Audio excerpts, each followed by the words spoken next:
You are not hard to love, but your body may still be calibrated to familiar love, not safe love. And that is why emotionally unavailable people can feel magnetic. This is why inconsistency can feel like chemistry. And that is why you might keep attracting almost love, the almost relationship, the almost commitment, the person who gives just enough to keep you attached, but never enough to make you feel truly safe. But my love, almost love is not your final destination. This is where the shift begins.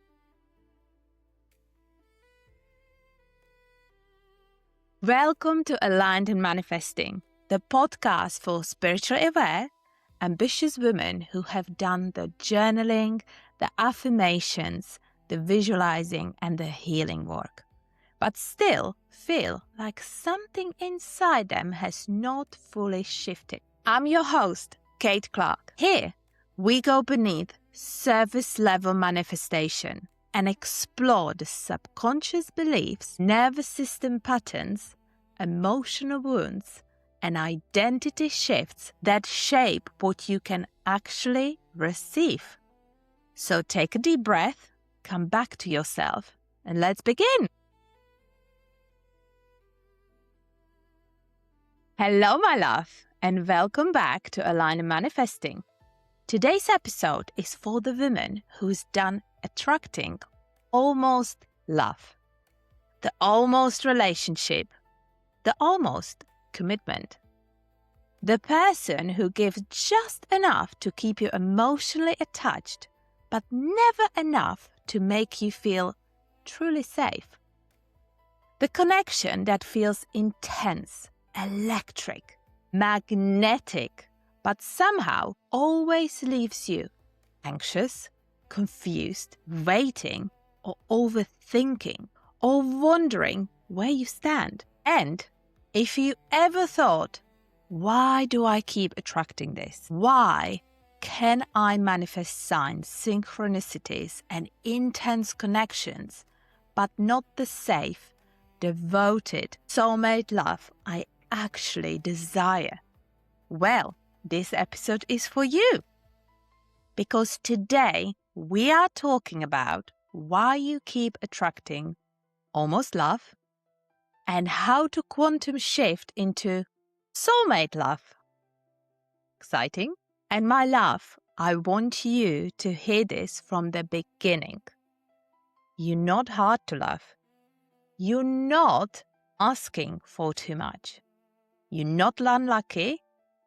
And you are not broken. Your body may still be calibrated to familiar love, not safe love. So let's talk about almost love.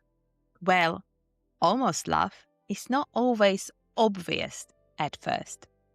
Sometimes it looks like chemistry, potential, or looks like a spiritual connection. Sometimes it looks like I have never felt like this before. Or sometimes it looks like someone saying all the right things, but not actually showing up consistently. Almost love is the person who keeps you in hope, but not in security. It is the connection where you feel chosen 1 minute and confused the next. It is the dynamic where you are constantly reading between the lines, checking their energy, interpreting their messages, wondering if they are pulling away and trying to stay regulated while their inconsistency activates every single wound inside of you. It is love that almost feels right, but your body never fully exhales. And that is the sign. Soulmate love does not require you to abandon your nervous system to keep the connection alive. Here is where we have to tell the truth. Sometimes what we call soulmate energy is actually nervous system activation. Sometimes what we call a deep connection is actually familiarity. Sometimes what we call chemistry is actually the body recognizing an old emotional pattern. This is not to shame you. This is to free you. Because if you grow up around inconsistent love, emotional unpredictability, having to earn attention, having to be the good one, the easy one, the understanding one, the low maintenance one, then someone who gives you crumbs can feel strangely magnetic. Not because they are your soulmate, but because your nervous system recognizes the pattern. You do not always attract what you want. You often attract what feels familiar until you consciously reprogram the pattern. Your nervous system is always scanning for safety, but safety does not always mean healthy. Safety often means familiar. So if your body learned that love means chasing, proving, waiting, fixing, overgiving, being hyper-aware, being abandoned, being chosen sometimes, or having to earn affection, then a calm, emotionally available, consistent person may not immediately feel exciting. They might feel boring, too easy, suspicious, like there is no spark, like something is missing. But sometimes what is missing is not chemistry. Sometimes what is missing is the emotional roller coaster your body confused with love. Soulmate love may not feel like chaos. It may feel like peace. And if your system has been addicted to uncertainty, peace can feel unfamiliar at first. Strange one, right? The first sign you are still calibrated to almost love is that you confuse intensity with intimacy. Because intensity says, I cannot stop thinking about them. I feel addicted to their energy. I need to know what they are thinking. I feel high when they give me attention and low when they pull away. And intimacy says, I feel safe to be myself. I can communicate openly. There's consistency. There's emotional maturity. There is mutual care. Intensity activates you. Intimacy holds you. The second sign is that you fall in love with the potential, not presence. You see who they could be. You feel who they might become. You imagine the version of them who finally open up, choose you, finally heals, finally realizes your worth. But soulmate love is not built on potential. It is built on presence. Who are they now? How do they treat you now? How do you feel in your body right now? Are they available now?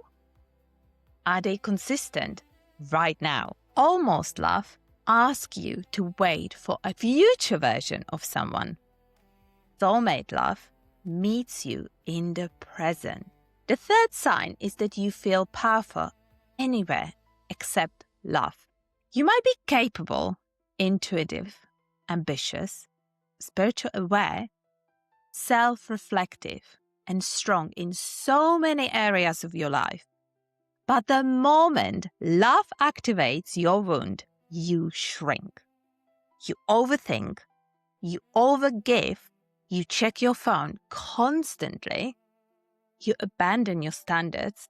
You start negotiating with behavior you would tell your best friend to walk away from. Yeah, seems familiar. Oh my God. And this is where so many women shame themselves. But the truth is, love touches the youngest, softest, most vulnerable part of us.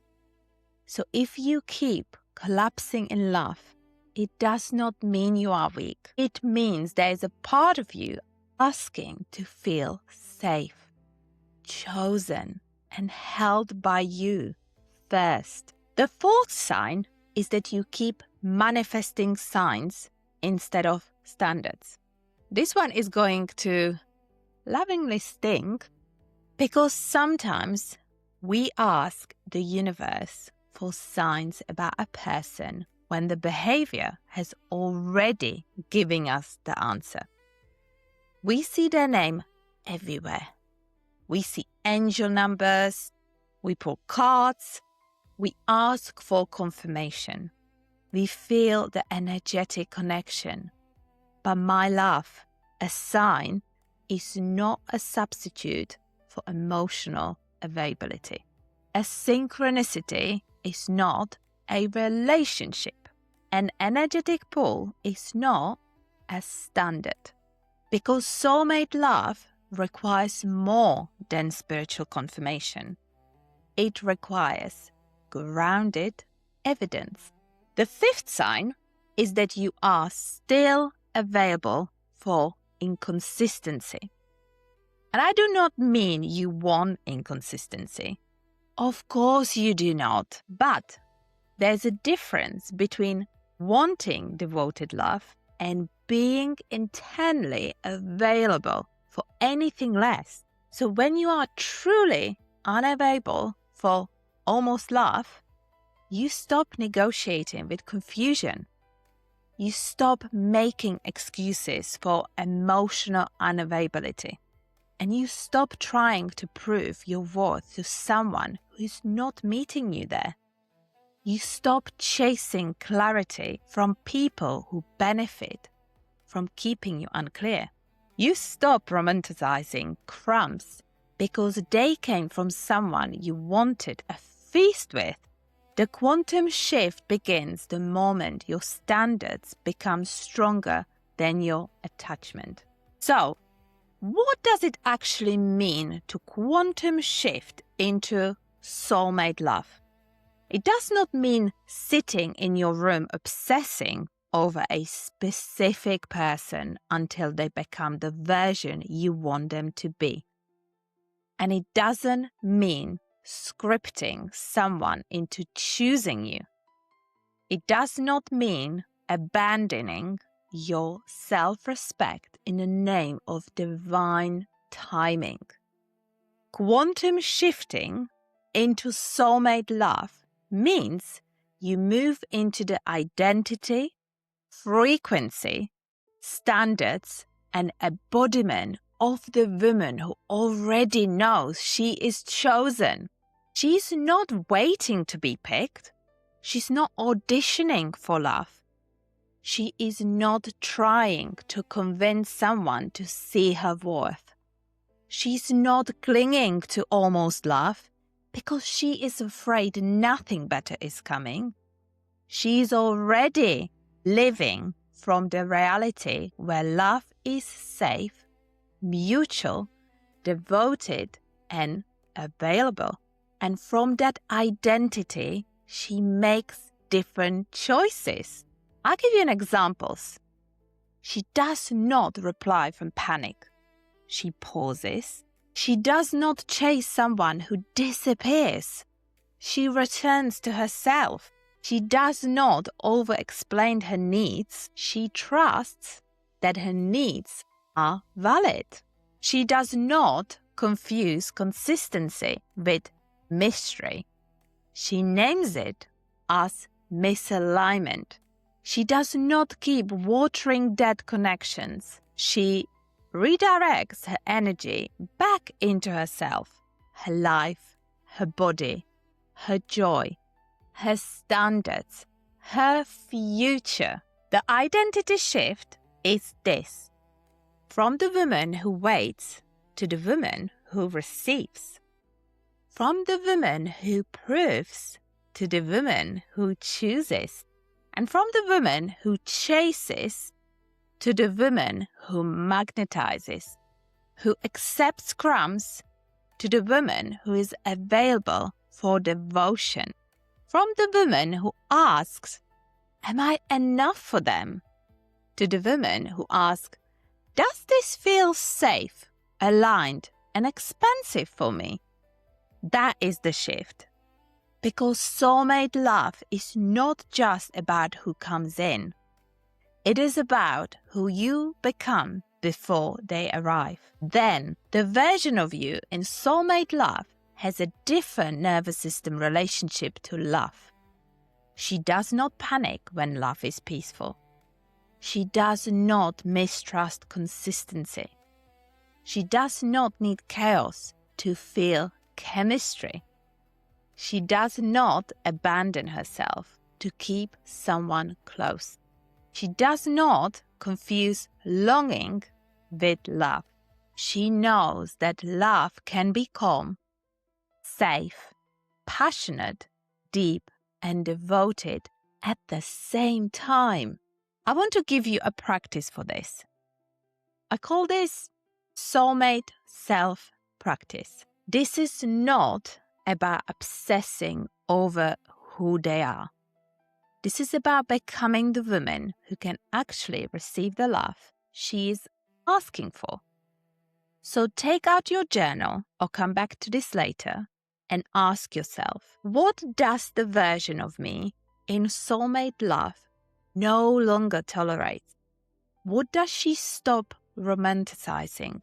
What does she stop calling potential when it is actually inconsistency? How does she speak to herself when someone does not choose her clearly? What does safe love feel like in her body? What standards does she hold before the soulmate appears?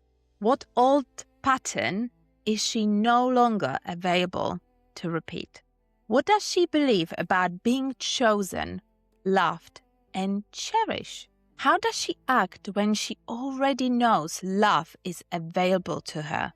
And the last one, what would I do today if I truly believed I did not need to chase love? I also put the journal prompts in the show notes, so you can come back to them later. And when you answer these, do not answer from the version of you who is trying to be chosen. That is the key. Answer from the version of you who already is. Because that is the quantum shift. You're not waiting for love to prove your worth. You are becoming the woman who lives as if her worth was never in question. Now, I want you to understand something super important. You cannot shame yourself out of an old love pattern. You cannot hate the anxious part of you into becoming secure. You cannot bully yourself into receiving healthy love. That's not how it works. You have to create safety with the part of you that learned to chase. The part of you that learned to overgive. The part of you that learned love could disappear. That learned she had to work for affection. So when that part gets activated, instead of saying, "Why am I like this?" try saying, "Of course this feels scary. Of course this part of me wants to chase. Of course this part of me wants reassurance. This part of me is afraid of being abandoned. But I'm here now. I choose me now. I do not need to abandon myself to be loved." This is how you begin to reprogram the pattern, not through force, through safety, through repetition, standards, and nervous system repair, through becoming the woman who does not leave herself when love feels uncertain. I enclose some affirmations in the show notes which will help you with this exercise. And if this episode has landed for you, I want you to go deeper. If you know you are ready to begin reprogramming the subconscious patterns that keep you attracting almost love, explore the library. Inside, you will find subliminals and tools designed to support subconscious reprogramming, receiving self-worth and emotional alignment. And if you feel like this is a deeper pattern, if you know you keep repeating the same love cycle, overgiving, chasing, doubting yourself, or feel unsafe in love, you can also explore working with me privately. Because sometimes the pattern is not something you need to think your way out of. Sometimes it needs to be released, reprogrammed, and rebuilt at the root. All the links are in the show notes. So, my love, you're not hard to love, you're not too much, and you're definitely not behind. You do not need to keep proving your worth to people who only know how to meet you halfway. Soulmate love is not something you chase. It is something you become available for. And the moment you stop being available for almost love, you create a space for the kind of love that actually meets you there. I love you. Thank you for being here, and I will see you in the next episode.